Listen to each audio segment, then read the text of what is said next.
오늘 본문 말씀을 읽으시면서 아마 마음속에 그림이 그려지지 않았습니까? 상당히 기묘한 그런 재판정의 모습이 오늘 본문 말씀 가운데 소개되고 있습니다.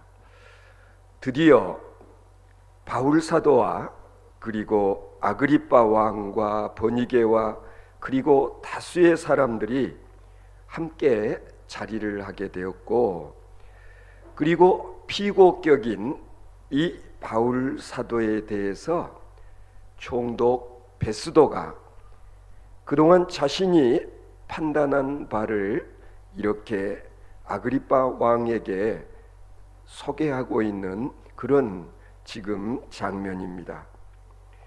오늘 이 짧은 본문 말씀 가운데서 우리는 이런저런 사람들의 면면을 살펴볼 수가 있습니다. 먼저 이 자리에 마치 방청객처럼 와 있는 사람들이 누구냐 하면 유대인들 무리였습니다. 바로 이들이 바울 사도를 고소했었는데, 고소의 이유가 뭐였을까? 이미 말씀드린 바가 있습니다마는 바울 사도를 시기하고 질투한 까닭에 결국 바울 사도를 이렇게 고소하는 그런 경지까지 왔던 것입니다.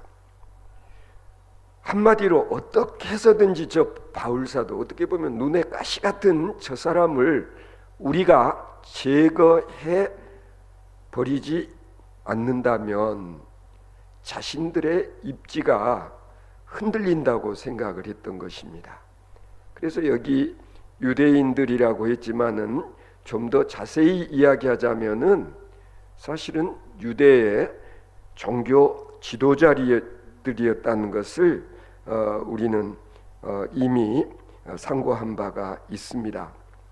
따라서 이들은 어떤 죄목을 바울 사도에게 씌워서든지 바울 사도를 하여튼 처형하고자 하는 그런 마음에서 유대인들을 선동질하고, 그리고 바울 사도가 아주 중형을 받게 만들려고 지금 혈안이 되어 있는 그런 사람들이 지금 둘러 있는 것이죠. 우리는 이 장면을 보면서 문득 가야바 법정에 서셨던 예수님의 모습을 연상하지 않을 수가 없습니다. 예수님을 이렇게 고소하고, 그리고 예수로 하여금 빌라도 총독과 그리고 가야바 법정에서 재판을 받게 했던 이유가 뭐였습니까? 저자, 예수가 없어야 내가 살고 예수를 죽여야만 우리들의 입지가 이렇게 살아날 수 있다고 판단했기 때문이 아닙니까? 이 사람들은 예수님이 죄인이냐 아니면 의인이냐 이거 알 바가 아닙니다. 오직 예수는 처형당해 죽어야 될 그런 사람이라고 이미 그들은 마음속으로 결론을 내리고 있었지 않습니까? 지금 바울 사도를 고발해 놓고 이 법정에 몰려온 이 유대인들의 모습이 하나도 다르지 않습니다. 두 번째 부류는 어떤 사람들입니까? 베스도 총독. 이미 말씀드렸던 대로 이 사람은 로마의 총독입니다. 막강한 권력을 가지고 있습니다. 지금 이 법정에서 누가 무슨 말을 한다 할지라도 결국에는 로마 총독인 이 베스도의 결정에 의해서 바울 사도의 어떤 유무죄 내지는 극형인 사형까지도 언도할 수 있는 지금 그런 자리에서 이 총독 베스도가 재판정에 서 있는 것입니다. 그런데 유감스러운 일은 방금 읽어보시지 않았습니까? 베스도 총독이 하는 말, 내가 나름대로 신문을 내봤지만 이자에게서 죄목을 찾을 수가 없었다라는 거예요. 그래서 로마 시민권자인 바울 사도가 자신을 로마로 보내서 자기로 하여금 황제의 재판을 받을 수 있게 해달라고 했기 때문에 이제 로마로 호송을 해야 되고, 그리고 황제에게 나름대로의 상소문을 써서 보내야 되는데 아직 딱 부러지게 이런 범죄를 저질렀다 할 만한 사항을 발견하지 못했다는 거예요. 그래서 모처럼 아그리빠 왕이 또 이곳까지 방문을 했으니까 내가 당신과 더불어서 이 사람에게서 나름대로의 어떤 죄목을 찾아보기 위해서 지금 바울 사도라는 자를 이 법정에 세웠다라고 그렇게 이야기를 하고 있는 것입니다. 베스도 총독을 만나러 왔던 이 아그리빠 왕에게 특별히 예수 그리스도 메시아를 전한다고 하는 이 사람에 대해서 유대인의 한 사람으로서, 아그리빠 왕도 유대인이라고 그러지 않았습니까? 한번 만나보고 그리고 알고자 하는 호기심이 있을 것이라는 것을 감안해서 베스도 총독이 지금 이런 자리를 마련한 것입니다. 다음으로 또 여기에 베니게라는 여자가 지금 등장합니다. 지난 수요일 날은 제가 잠깐 언급을 했습니다만 이 베니게라고 하는 여인은 본래는 아그리빠 왕과 남매 관계였어요. 그런데 지금 이 시간에는 아그리빠의 왕후의 자리에 이 베니게가 있는 거예요. 어떻게 보면 우리들의 윤리 상식으로서는 있을 수 없는 지금 그런 관계에 있는 이 아그리빠 왕과 그리고 이 베니게. 그런데 베니게는 나름대로 이게 좋은 기회라고 생각했을 수도 있어요. 내가 왕후의 이치에 있다는 것을 많은 사람들에게 한번 과시할 수 있는 기회라고 생각하고 이 재판정에 나와 있다고 그렇게 추측을 해볼 수도 있는 거죠. 그리고 이제 이 방청석에는 아까도 말씀드렸던 대로 유대인들과 또 호기심에서 구경 온 사람들이 쫙 자리를 잡고 있는 것입니다. 새로 부임해 온 베스도 총독과 그리고 아그리빠 왕과 그리고 요상한 여자 이 베니게도 사실은 이 사람들에게는 호기심의 대상이고 구경거리가 될 수 있었지 않았겠습니까? 자, 이제 이런 분위기에서 바울 사도가 재판을 받게 되는데 바울 사도는 속으로 이것도 복음을 전할 수 있는 좋은 기회라고 여기지 않았을까라고 생각이 되어집니다. 오늘 본문에 보면은 이런 대목이 나오지 않습니까? 23절에 보면 아그리빠와 베니게가 크게 위엄을 갖추고 그랬습니다. 이전 개역성경에는 위엄이 아니라 위의를 갖추고 그랬어요. 그건 뭐냐면은 나름대로의 격식을 갖췄다, 그런 의미거든요.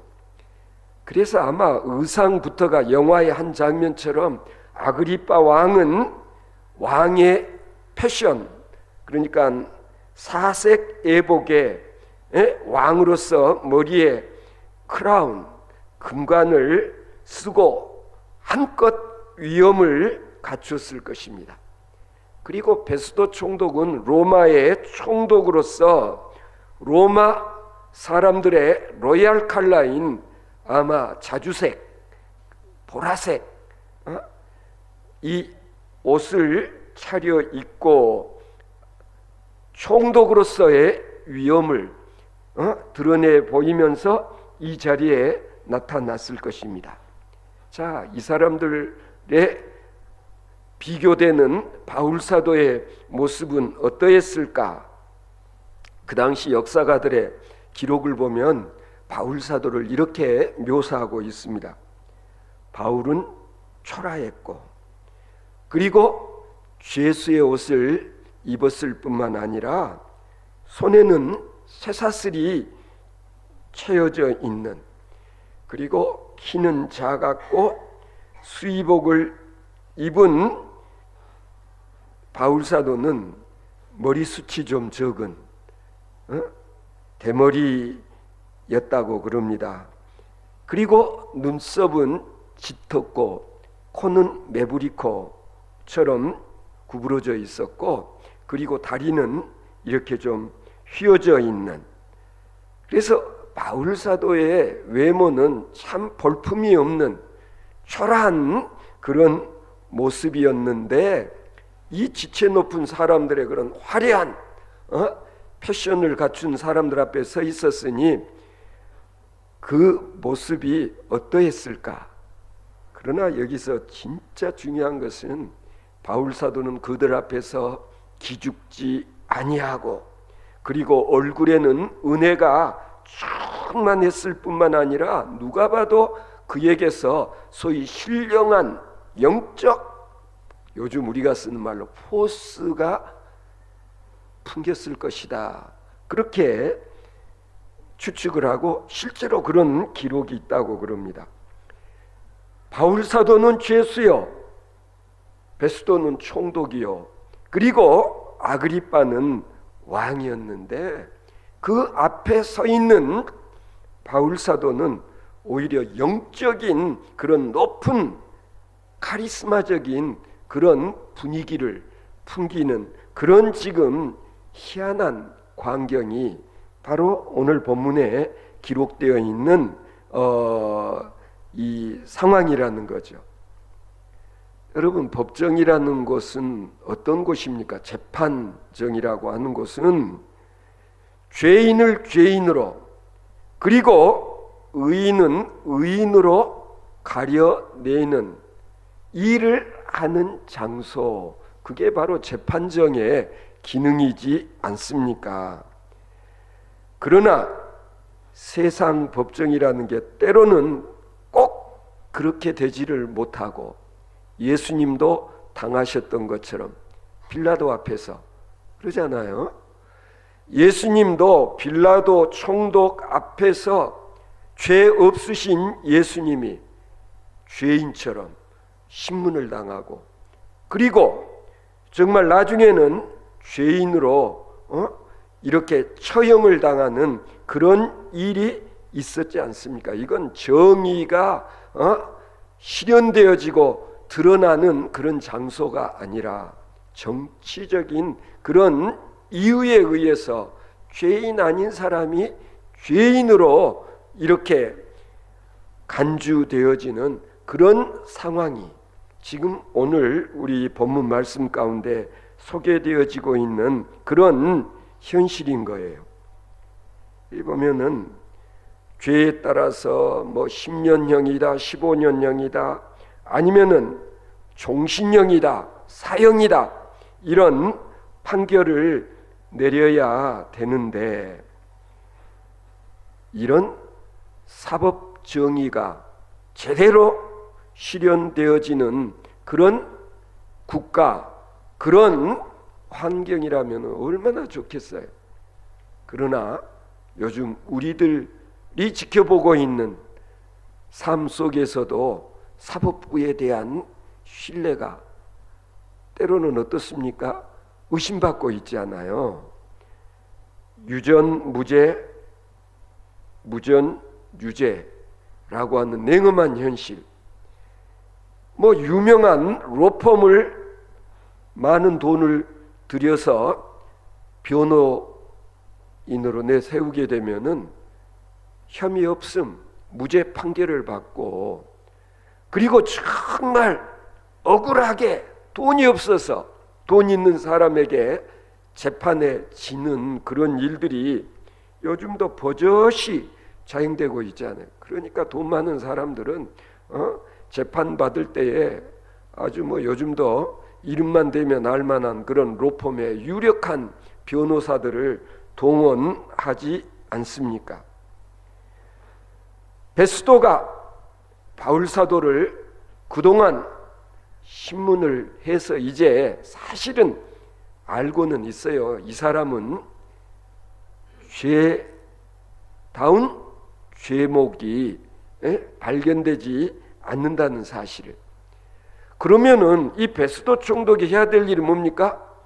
이 사람은 죄 없어요. 당신 무죄, 석방, 땅땅 하면 될 터인데, 오늘 보면 24절을 한번 보시면은요, 베스도가 말하되 아그리빠 왕과 여기 같이 있는 여러분이요, 당신들이 보는 이 사람은 유대의 모든 무리가 크게 외치되 살려두지 못할 사람이라고 하여.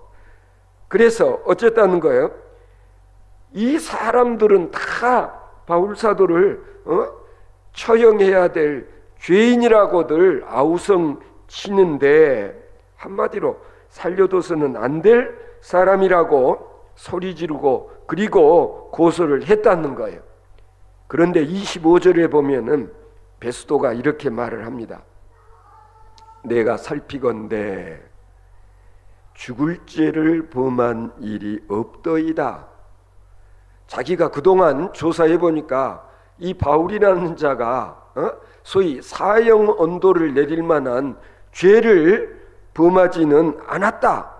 지금까지 자기가 심정적으로 이런 결론에 이르렀다라는 것까지 말하고 있지 않습니까? 자, 그러면은 방금 전에 제가 말씀드린 그대로 했어야 마땅하지 않습니까? 무죄 석방 하면 끝인데 그렇게 하지를 않고 있어요.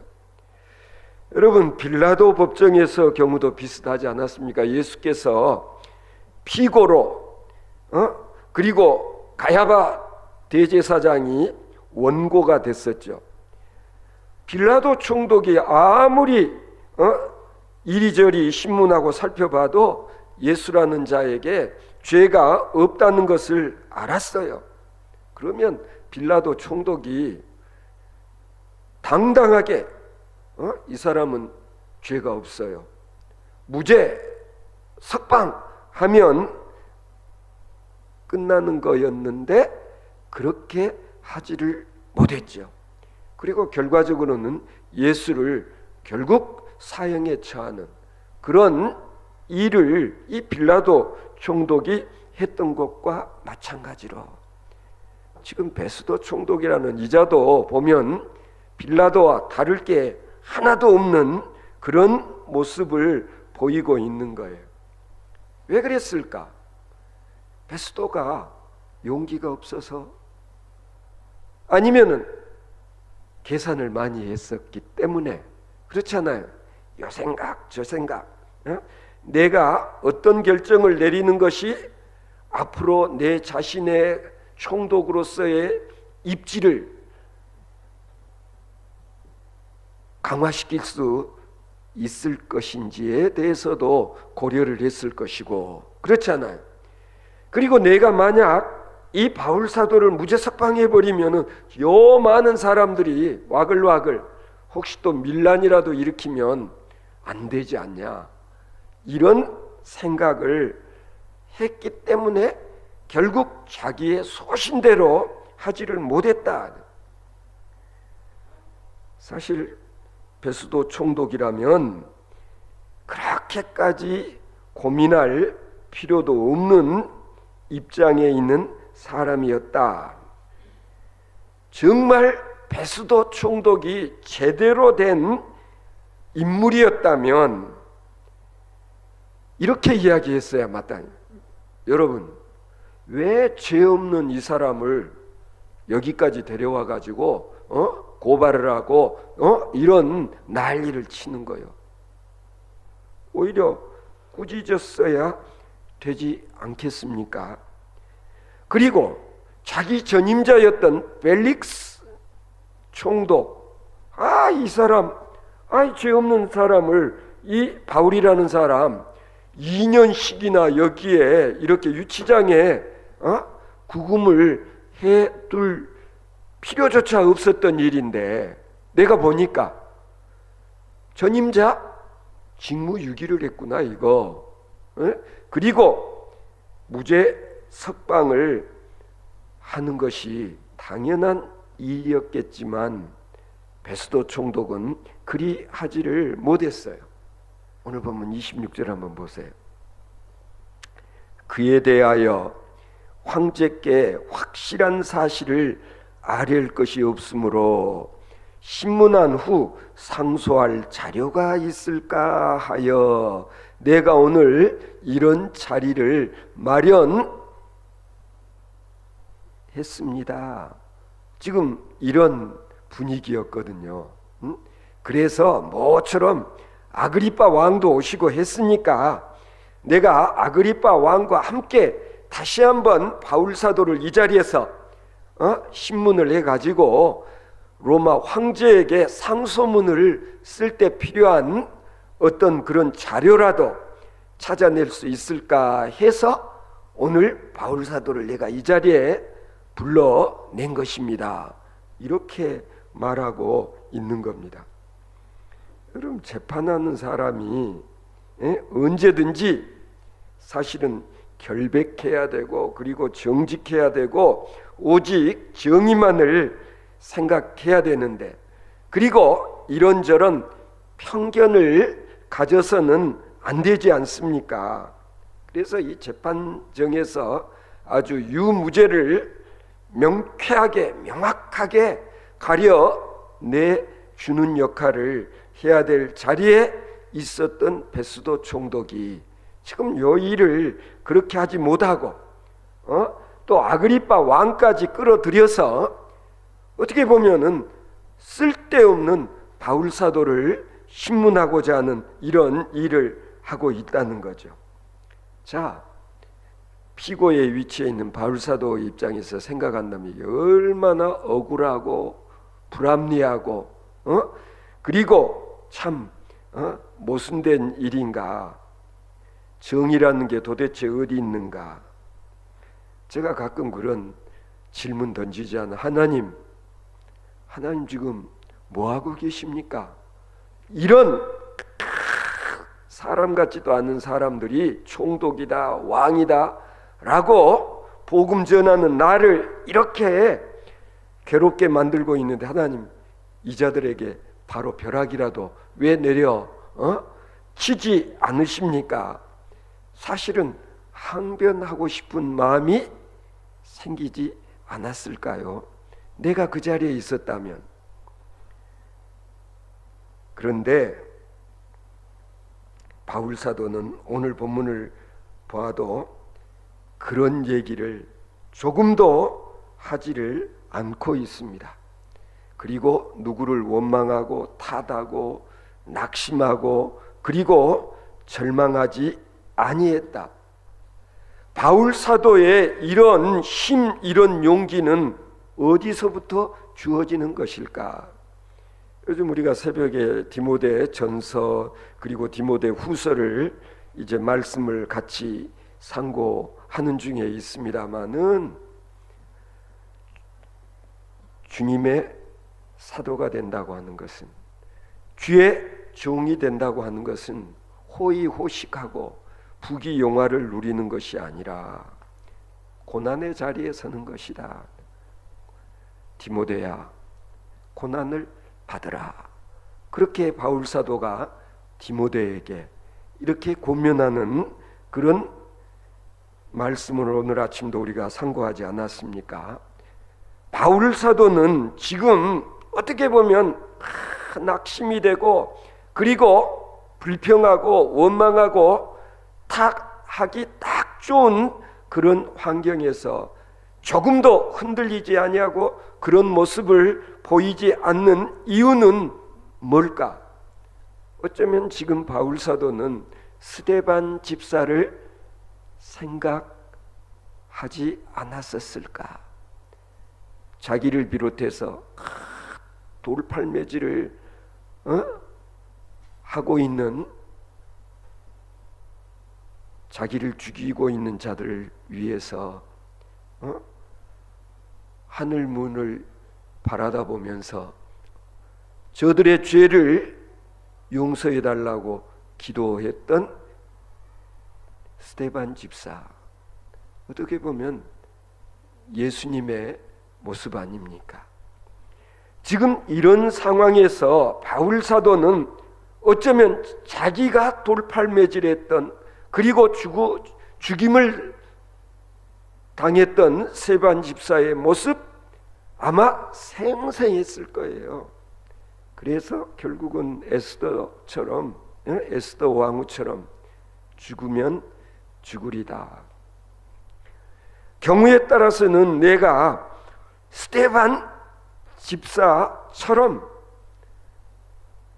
정말 흔들리지 아니하고 천국문을 향하여서 담대히 나아갈 수 있는 그리스도의 사도로서 조금도 흔들림이 없는 그런 모습을 바울 사도는 이 자리에서도 지금 보여주고 있는 거예요. 그래서 우리가 바울 사도를 모델링할 필요가 있죠. 이런 경우 아무 변명도 하지 말고 낙심하거나 절망하지도 말고 오직 하나님의 뜻을 생각하면서 그 앞에 정직하게 서는 것, 이것이 바로 그리스도인의 진정한 모습임을 오늘 바울 사도는 우리들에게 본을 보여주고 있는 것입니다. 그럴 때 이런 희생을 통해서 하나님께서는 크고 놀라운 역사, 하나님의 비밀이 숨겨진 놀라운 역사를 이루어 가시고, 그리고 이런 순교의 거룩한 피가 흐르는 그곳에 주님의 교회가 세워지고, 그리고 예수 그리스도로 말미암아 구원 얻는 자의 수가 늘어나는 놀라운 역사가 지금까지 계속 이어지고 있지 않습니까? 결국은 바울 사도의 이런 신앙인으로서의 흔들림이 없는, 두려워하지 않는, 목숨까지 정말 기꺼이 내어놓으면서 구원의 도를 전하기 원했던 바울 사도는 오늘을 살아가는 우리들에게 있어서 신앙인으로서의 정말 아름다운 귀감이 아닐 수 없는 것입니다.